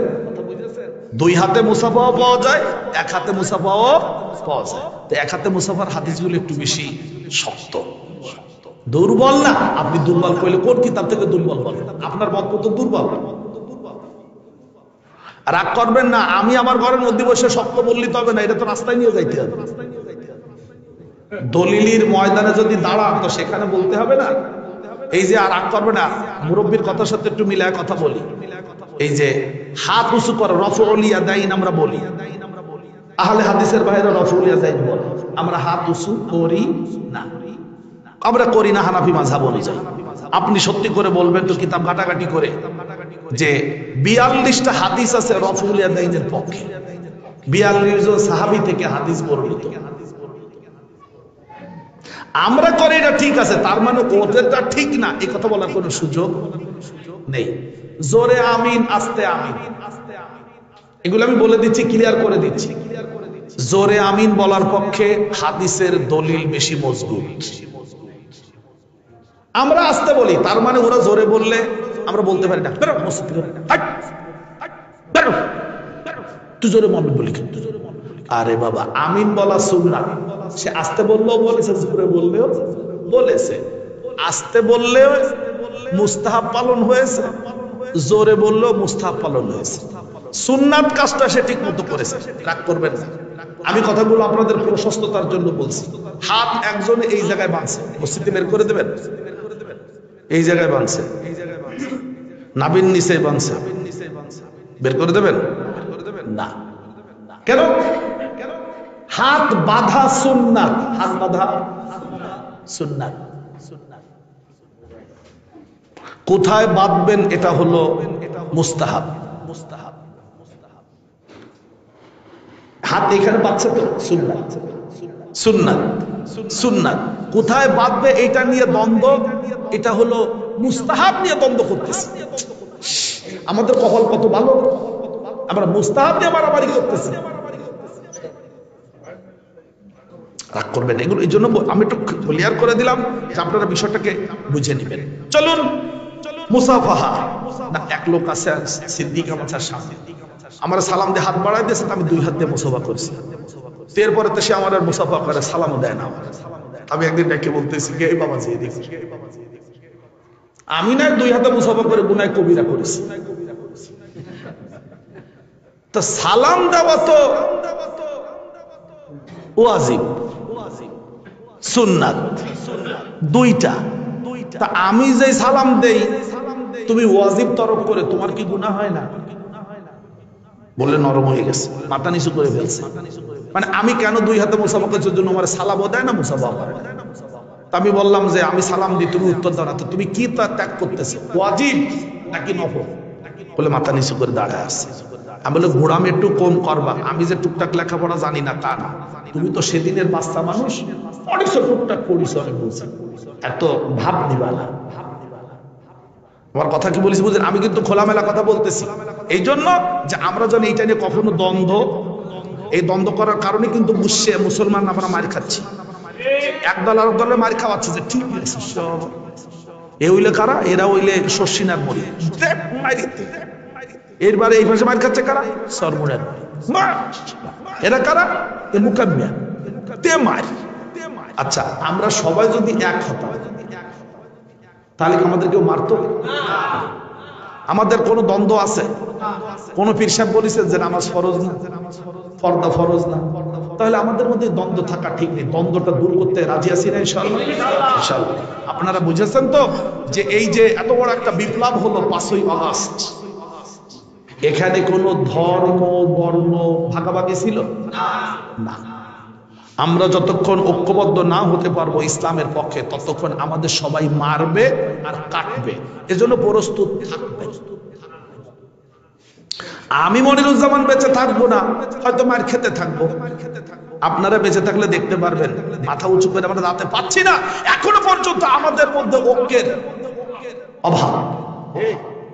কি হয়েছে? আমি 5 কলে টুপি মাথায় দিলে অসুবিধা কি? তো একই তো টুপি, সারসিনা পীর সাহেব হুজুরের একটা টুপি আছে, আলহামদুলিল্লাহ টুপি তো, আমরা তো টুপি মাথায় দেই, যারা টুপি মোটে মাথায় দেয় না তাদের সাথে আমাদের কোনো দ্বন্দ্ব নেই। নামাজ পড়ি যারা, আমাদের হলো দ্বন্দ্ব। আমিন। হ্যালো বাইরে, তুই নামাজ পড়ে বাইরে হইল না, আল্লাহর বাজি নামাজের মধ্যে কিছু করতে পারলাম না, তুই বাইরে। আবার পাশে যদি কেউ থাকে তার আবার পাও দিয়ে সাইডে ধরে, খেয়াল রাখিস তার বেরোয় যেতে না পারে, হালাওয়ার আছে দেখ, ওকে গুনায় কবিরা করেছে। সম্মানিত হাজিরিন, আমি কথা বলে জন্য বলে নিলাম, সাবার রানী বিলকিস হাদিয়া পাঠালেন। কেন হচ্ছে জানে যে হাদিয়া দিলে বন্ধুত্ব তৈরি হবে, কিন্তু সুলাইমান আলাইহিস সালাম তার হাদিয়া গ্রহণ করেন নাই। তার উদ্দেশ্য হলো আমি হাদিয়া গ্রহণ করলে সাবার রানী বিলকিস বুঝবে আমি দুর্বল, আমি দুর্বল, কিন্তু হাদিয়া আমি গ্রহণ করব না। বাল আনতুম বিহাদিয়াতিকুম তাফরাহুন, তোমরা তোমাদের হাদিয়া নিয়ে চলে যাও, তোমরা তোমাদের হাদিয়া নিয়ে। কেন? আতুমিদুনানি বিমাল, তোমরা কি আমাকে সম্পদ দিয়ে শক্তিশালী করতে চাও? মনে করেছো আমার সম্পদ নেই তাই হাদিয়া গ্রহণ করে আমি তোমাদের দলে হয়ে যাব? না, আল্লাহ তাআলা আমাকে যা দিয়েছেন, ফামা আতানি আল্লাহু খায়রুন মিম্মা আতাকুম, আল্লাহ তোমাদের যা দান করেছেন তার থেকে আল্লাহ আমাকে অনেক অনেক অনেক বেশি সম্পদ দান করেছেন। নবী, আমি তো নবী, আমি গোটা পৃথিবীর বাদশা, আমি। চিন্তা করা যায়। এইবার যখন তিনি হাদিয়া ফেরত পাঠালেন, তখন সাথে সাথে সংবাদ দিয়ে দিলেন, ফিরে যাও, তুমি এই হাদিয়া নিয়ে তোমার সেই মালকান তার কাছে চলে যাও। ইরজি ইলাইহিম, তুমি তাদের কাছে চলে যাও। ফালানাতিয়ান্নাহুম বিজুনুদিন লা কিবালা লাহুম বিহা, আমি এমন এক সৈন্য বাহিনী প্রস্তুত করেছি যে সৈন্য বাহিনী নিয়ে তোমাদের সাবার রাজ্যের উপরে আক্রমণ করব, যার মোকাবেলা করার মতো কোনো যোগ্যতা তোমাদের কারো নাই। লা কিবালা লাহা, আই লা মুকাবিলাতা লাহা, তার মোকাবেলা করার কোনো যোগ্যতা তোমাদের নাই। তো এই যে হাদিয়া নিয়ে আইছিল সে টেট্টোল পাইছে না, দেখছে না ঘুরে? আমাদের এলাকার একটা মেয়ের বিয়ে, তো এক পরিবারের ছেলে গেছে মেয়ে দেখতে, তো দেখতে গিয়ে বাড়ি থেকে ভিতরে ঢুকে দেখে টেকে বলতেছে, তার সাথে যারা গার্জিয়ান অভিভাবক তারা বলছে যে কাকা কি বাড়ি চলেন, কাকা মাইয়া দেখবি না? এথর বাড়ি মাইয়া মরে দেবে না, এই বাড়ির মেয়ে আমারে দিবে না। বুঝলি কেমন? আপনি বোঝেন না, মোগো বাড়িতে কিচ্ছু নাই, আর একতা দেখলেই তো আমার মাইয়া দেবেন। আরে মাইয়া দেব বইতে দেবো কোথায়? আমার বনেরও তো জায়গা নেই। বাড়ি ঘুরে দেখে বুঝে গেছে না, সাবার রানী বিলকিসের যে হাদিয়া নিয়ে আসছিল সুলাইমান আলাইহিস সালামের কাছে, সে ঘুরে ঘুরে কি বুঝতেছে? ওই যে মস্তানি করছে কে? বাহিনী কয়দিন ছিল রাস্তায়, খেয়াল করেছেন? পরে কিন্তু বাহিনী, ওই যে বড় বিচারক হে কেলার পাতার উপরে হইয়া টুপিটা এখানে রাখা,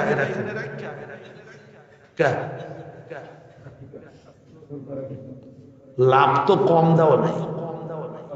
লাভ দেওয়ার আগে ভাবতে হবে পৃথিবীটা আল্লাহর। লাভ দেওয়ার আগে বুঝতে হবে যে লাভ দিয়ে নিচে নামলে দাঁড়াতে পারবো। এটা তো কোরআন, কোরআনও আল্লাহর, কোরআনের সাথে বিরোধিতা করে না কেউ, করো না। কোরআনও যার, জমিনও তার, আসমানও তার।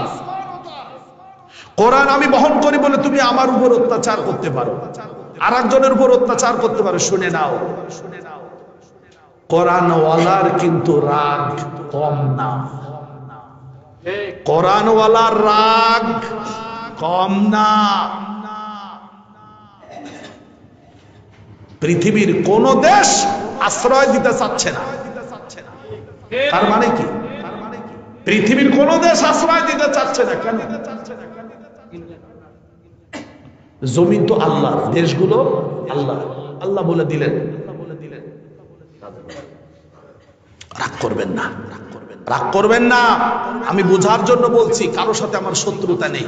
কথা মূলত একটাই, আমরা কোরআন, আল্লাহর কোরআন, এই কোরআন কবরে থাকবে, এ কোরআন হাসরে থাকবে।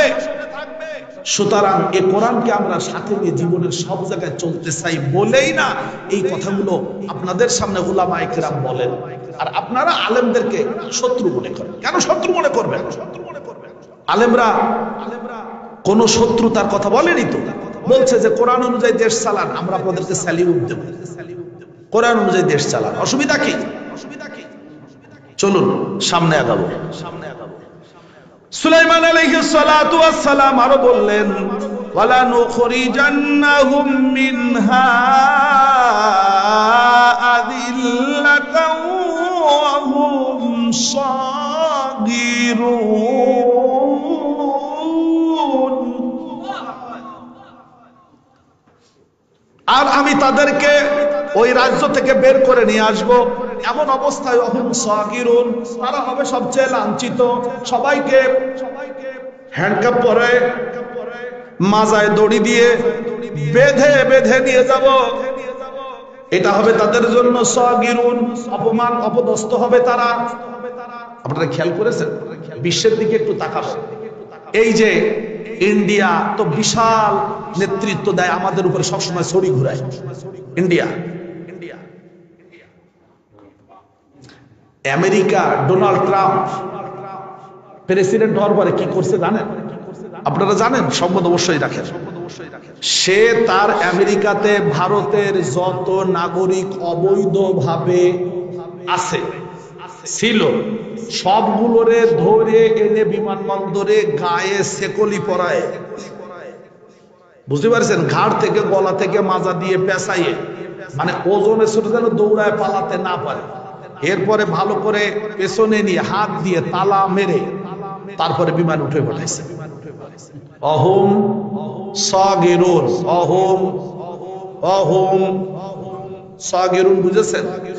একটা হলো সম্মানের সাথে পাঠানো, যে বাবা তুমি অবৈধ, তুমি বিমানে ওঠো, চলে যাও, তোমার টিকিট লাগবে। আর একটা কি? আলেমদেরকে অপমান করেছে না? হ্যান্ডকাপ পরাইছে না? ডান্ডাবাড়ি পরাইছে না? কি জন্য? কি জন্য ডান্ডাবাড়ি পরাইছে? ডান্ডাবাড়ি পড়ানোর কি অপরাধ তারা করেছে? কি অপরাধ করেছে তারা? এখন এই দেখলাম গতকালকে দুইজন মন্ত্রীরে, বড় নেতারে উঠাইছে, হ্যান্ডকাপ পিছনে পরায়। তিনজন ওই ভাই করেছে। আমি দুইজন চাইছিলাম একটু কমায় করবো, যদিও আমি জানি মানে দুই বললে তিন বাদ যায় না আর কি, বুঝেছেন? পিছনে হ্যান্ডকাপ পরায় তার উঠাইছে।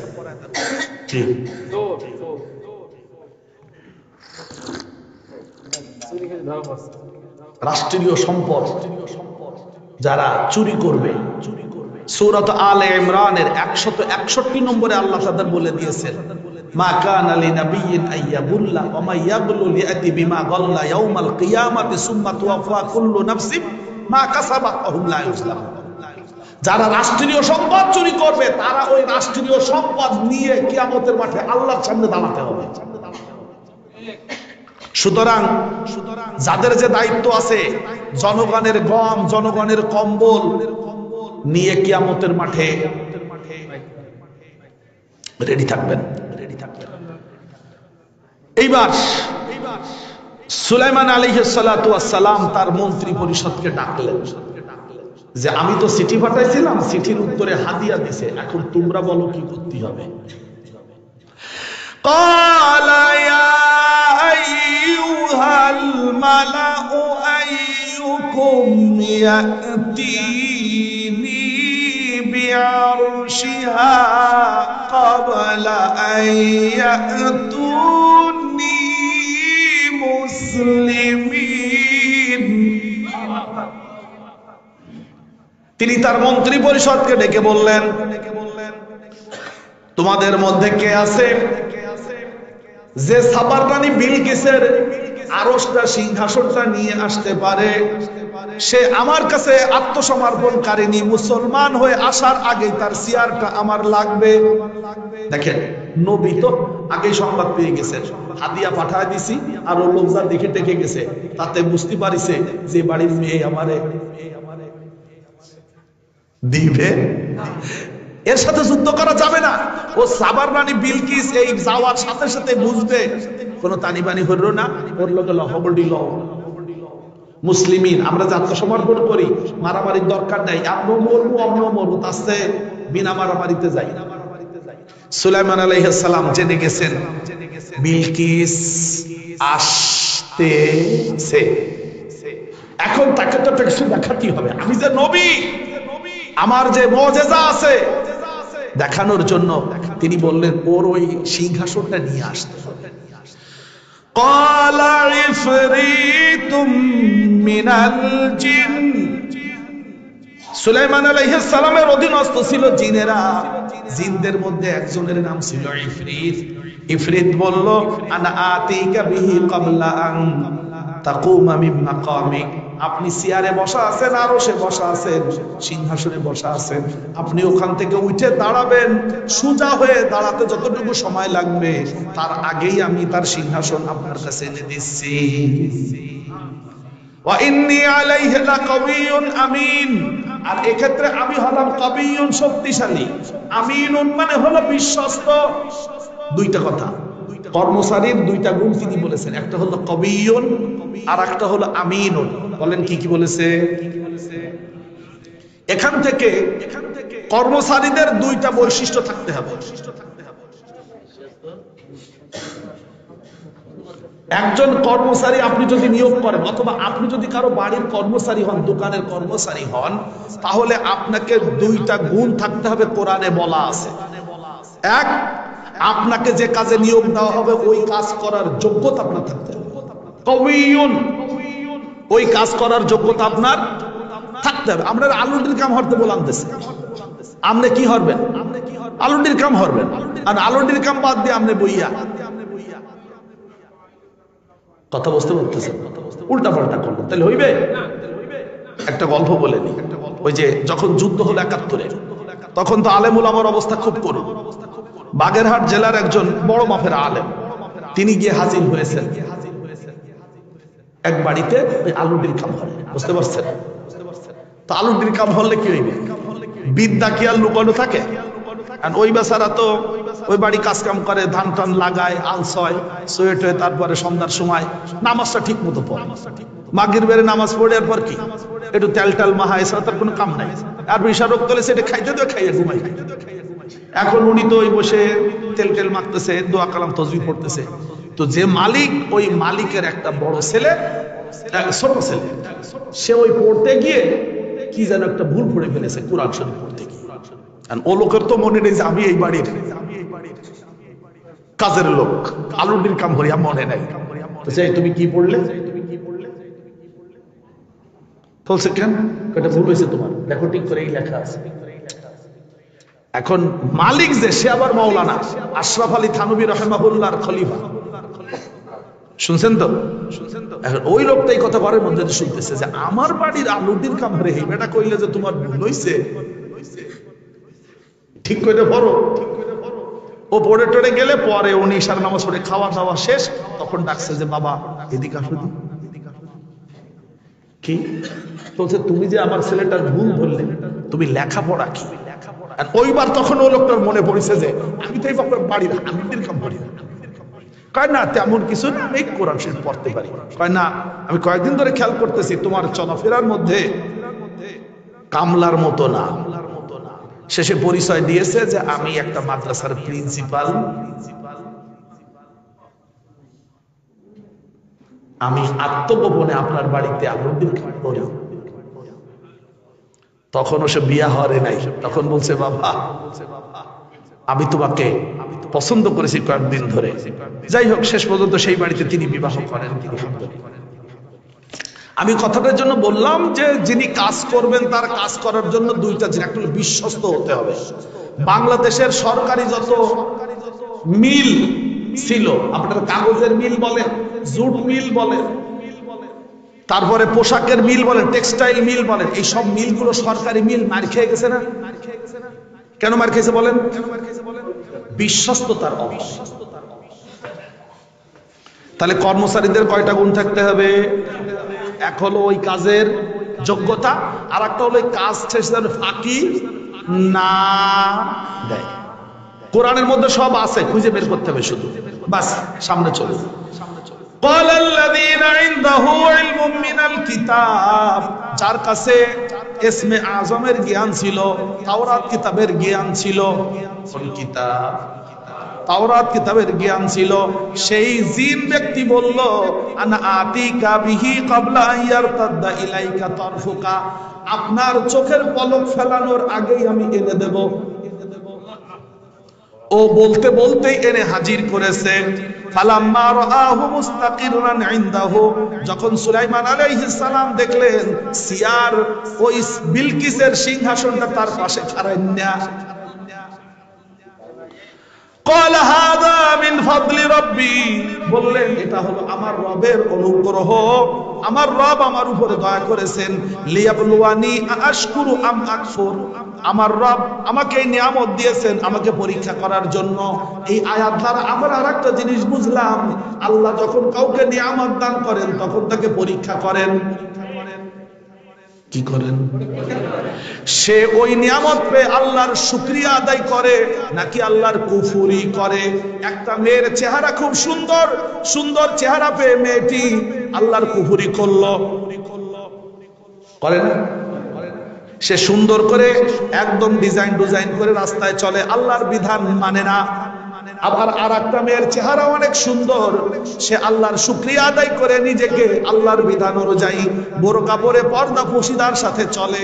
আল্লাহ তাআলা বলেন আমার নবী সুলাইমান বুঝে ফেললো আমি তাকে যে নিয়ামত দিয়েছি, নিয়ামত পেয়ে আমি আল্লাহ তাকে পরীক্ষা করতেছি, সে এটা বুঝতে পেরেছে। সুতরাং সে শুকরগুজার বান্দাদের দলে ছিল, কুফরি করা মানুষের দলে যায় নাই। ছোট্ট একটা গল্প বলে ফেলি। আমি খুলনাতে থাকতে পাশাপাশি দুইটা বাসায়, এক বাসায় আমি থাকতাম পূর্ব পাশে, পশ্চিম পাশে আর একটা পরিবার থাকতো। তো ওই পরিবারের একটা মহিলা যিনি ছিলেন, আমার স্ত্রীর সাথে তার খুব ভালো সম্পর্ক ছিল। আমার স্ত্রীর সাথে গল্প করে বলেছে যে ভাবি আমার আব্বার দুই বিবাহ, তো দুই বিবাহের দ্বিতীয় স্ত্রী যে ওনারা হলো প্রথম পক্ষের, দ্বিতীয় স্ত্রীর প্রথম মেয়েটা একটু তেরা পর্যন্ত চোখ বাঁকা, পরে একটা মেয়ে হয়েছে, সেই মেয়েটা খুব সুন্দরী, মানে তার এত সৌন্দর্য বলতেছে যে আমরা প্রথম ঘরের, আমরা একটু কালো, কিন্তু ওই মেয়েটা বোনটা এত সুন্দরী যে তার যে কেউ দেখলে পছন্দ করবে, এমন তার কথাবার্তা খুব সুন্দর। কিন্তু সমস্যা হলো সে তার ওই বড় বোনটাকে কর্মচারীর মতো ব্যবহার করে এবং তার নাম ধরে আফা বলে না, এই টেরি আমার পানি দিয়ে যা, এই টেরি আমার জামা ধুয়ে দিবি, টেরি বোনকে ঠাট্টা করে। আপনারা বলবেন সে কি তার নিয়ামতের শুকরিয়া করতেছে না কুফরি করতেছে? কুফরি করতেছে। এই মেয়েটার বিবাহ হলো রাজশাহীতে, বাড়ি হলো কাচের কোল, কুষ্টিয়া কাচের কোল গ্রামে বাড়ি।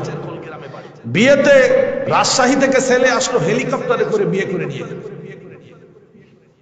বিশাল ধনী পরিবারে,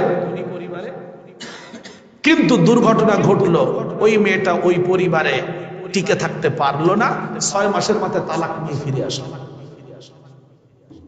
বলেন তো কেন? ওই অহংকারটা শ্বশুর বাড়িও করছে, হেলিকপ্টারে করে বিয়ে করে নিয়ে আসছে।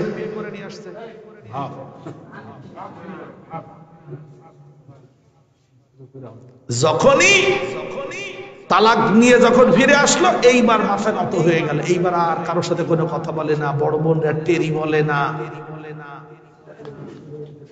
আল্লাহ কাউকে কোনো নিয়ামত দিলে সেই নিয়ামতের মাধ্যমে আল্লাহ তাকে, আসতে বলবেন, আরো পরীক্ষা করেন যে আমার নিয়ামত পেশে আমার শুকরিয়া আদায় করে নাকি আমার কুফরি করে। আমি কি বুঝাইতে পারছি? খবরদার ভাইজানেরা, আমরা সর্ব অবস্থায় আল্লাহ তাআলার নিয়ামতে আসি, নিয়ামতের মধ্যে আমরা আসি। এই নিয়ামত পেয়ে যেন কখনো অহংকার না করি। গল্প আরেকটা না বললে হয় না, মনে পড়ে গেল। ওই খুলনা 4 নম্বর ওয়ার্ড, 31টা ওয়ার্ডে 4 নম্বর ওয়ার্ডের একজন কাউন্সিলর হলো। তো কাউন্সিল পরে জনগণই তো তাকে ভোট দিয়েছে, কিন্তু যেই কেউ তার কাছে যে বলে যে কাউন্সিলর সাহেব আমার একটা জাতীয় সনদপত্র দেন, নাগরিক সনদপত্র দেন, তা তার কথা একটাই, দরখাস্ত করেন। আর একজন এসে বললো যে কাউন্সিলর সাহেব আমার তো একটু সমস্যা হচ্ছে, দরখাস্ত করেন। তার কথা ঘুরে ঘুরে কি?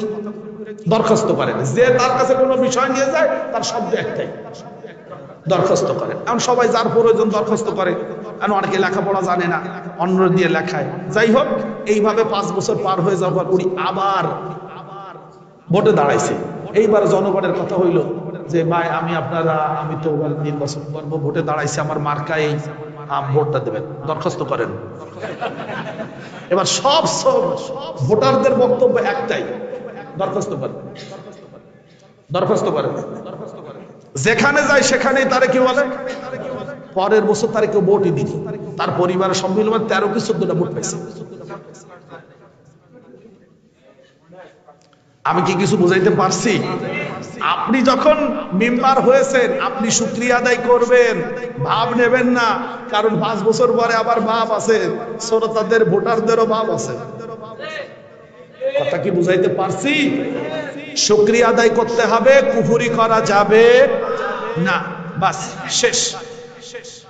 ওমান শাকারা ফাইন্নামা ইয়াশকুরু লিনাফসিহি, যে ব্যক্তি আল্লাহর শুকরিয়া আদায় করে সে নিজের উপকার করে।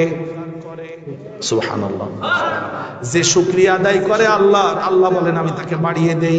ওয়া ইস্তাআযানা রাব্বুকা লা ইন শাকারতুম লা আযীদান্নাকুম ওয়া লা ইন কাফারতুম ইন্না আযাবি লাশাদীদ। সূরাতু ইব্রাহিম। আল্লাহ বলেন আমি আমার বান্দাকে অনুমতি দিয়েছি, যদি তুমি আমার নিয়ামত পেয়ে শুকরিয়া আদায় করো আমি নিয়ামত আরো বাড়িয়ে দেব, আর যদি কুফরি করো তাহলে আমি তোমাদের সব যা দিয়েছি তা ধ্বংস করে দেব। আমার আযাব বড় কঠিন, আমার আযাব বড়, আমার আযাব বড়। গতকালকে একজনের লেখা পড়তেছিলাম, বিশ্বের একজন শ্রেষ্ঠ সুন্দরী মহিলা, মডেল মহিলা, তার নিজস্ব জেট বিমান আছে, জেট বিমান ছিল, কিন্তু তার ক্যান্সার হওয়ার কারণে কেমো দেওয়ার পরে তার মাথার চুল ভুরুটুল সব পড়ে গেছে। তা সে মেয়েটা বলতেছে যে পৃথিবীতে আমার থেকে সুখী এবং ধনী কেউ ছিল বলে আমি জানি না। এখন আমি 1.5 হাতের একটা হাসপাতালের বেডে শুয়ে সময় কাটাই। আমার একটা জেট বিমান ছিল, জেট বিমানে আমি যখন খুশি যেখানে সেখানে উড়ে যেতে পারতাম, আর এখন আমাকে বাথরুমে নেওয়ার জন্য 2 জন মানুষের ঘাড়ে ভর করে যেতে হয়। আমার অর্থ ছিল, অর্থের কোনো ঘাটতি ছিল না, কিন্তু ডাক্তার আমাকে খাবারের জন্য কোনো খাবারের অনুমতি দেয় নাই, শুধুমাত্র একটু স্যালাইনের মাধ্যমে খাবার আমার দেহের মধ্যে ঢোকে। আমার বাড়িতে আমার কত হিতাকাঙ্ক্ষীরা ছিল, এখন হাসপাতালে আমাকে কেউ দেখতেও আসে না। এটাই পৃথিবীর বাস্তবতা। আমি আগে বুঝতাম না, আর এই অসুস্থ না হলে আমি আদৌ বুঝতাম না যে পৃথিবীতে আসলে অহংকার করার জায়গা। অহংকার করবেন তো? কার সাথে অহংকার করবেন? চলুন শেষ। আমান কাফারা ফাইন্না রাব্বি গানিয়্যুন কারীম। যদি কোনো ব্যক্তি কুফরি করে, আল্লাহ তাআলা বলেন আমি হলাম সেই ব্যক্তির রব।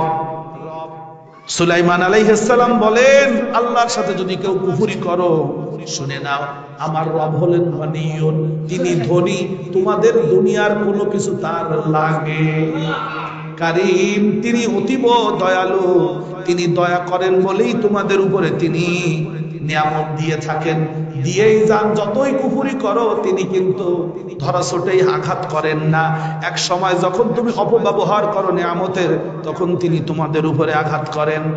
সম্মানিত হাজিরিন, আমার আলোচনার একদম শেষ প্রান্তে আমি কথা সেরে দিচ্ছি। এক, রমজানের উপরে কথা বলেছি। মানুষকে আল্লাহ তাআলা চারটা বৈশিষ্ট্য দিয়েছেন, দুইটা ফেরেশতাদের, দুইটা পশুদের, মোট চারটা। এইটা দিয়ে আল্লাহ আমাদেরকে ছেড়ে দিয়েছেন, তোমরা জান্নাতে যেতে পারবা যদি তোমরা পশুত্বের গুণকে, বৈশিষ্ট্যকে দমন করে ফেরেশতাদের গুণ অর্জন করো। আর যদি ফেরেশতাদের গুণ ছেড়ে দিয়ে পশুত্বের গুণ বেশি অর্জন করো, তাহলে তোমরা হবে জাহান্নামী। তাই আল্লাহ তাআলা রোজা ফরজ করেছেন আমাদেরকে মূলত পশুদের দুই বৈশিষ্ট্যকে চেক আপ, দমন করার জন্য, এবং আমরা যেন এই সুযোগে ফেরেশতাদের গুণে গুণান্বিত হতে পারি।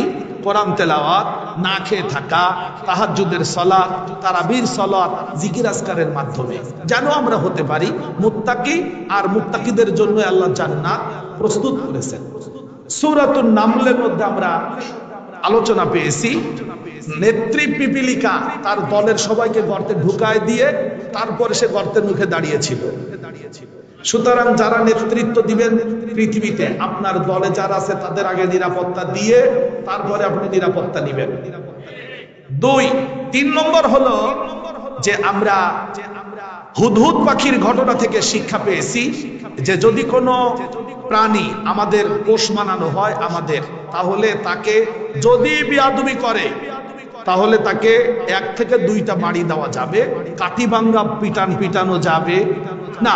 কোন কর্মচারী যদি কর্মকর্তার অফিসের প্রধানের অনুমতি ছাড়া ছুটি নেয়, তাহলে তাকে শাস্তি দেওয়া যাবে, বেতন কর্তন করা যাবে। আমরা সূরা নামলের মধ্যে এটাও দেখলাম যে যদি কোনো দেশের প্রধান হয় কোনো মহিলা সম্রাজ্ঞী, তাহলে তার আশেপাশে যারা থাকে তাদের মাথায় খুব একটা বুদ্ধিসাধ্য,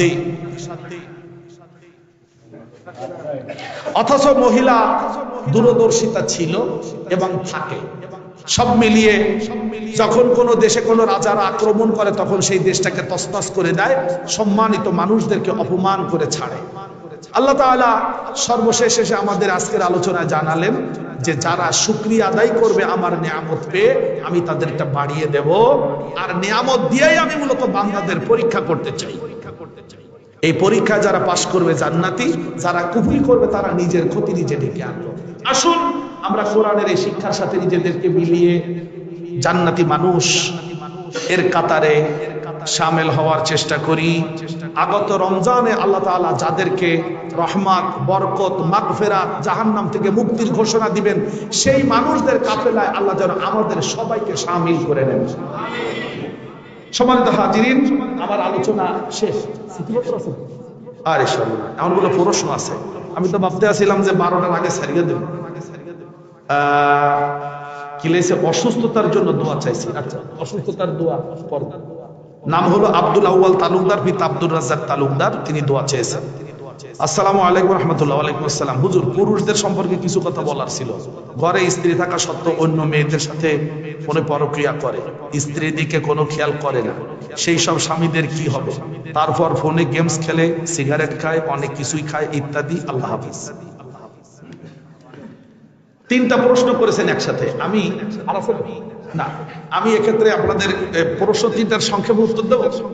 আচ্ছা, আমার অনুভূতি কোরআন হাদিস পড়ার পরে, ওনার যে স্ত্রী ঘরে আছে, ওনাকে ঘরের মধ্যে রেখে যেই পুরুষটা অন্য মহিলার সাথে ফোনে কথা বলে, পরকিয়া করে, আমার প্রশ্ন হলো যেই বোন ওনার ঘরে স্ত্রী হিসেবে আছেন, তার কোন কোন জিনিস নাই যা ওই ফোন করা মহিলার মধ্যে আছে?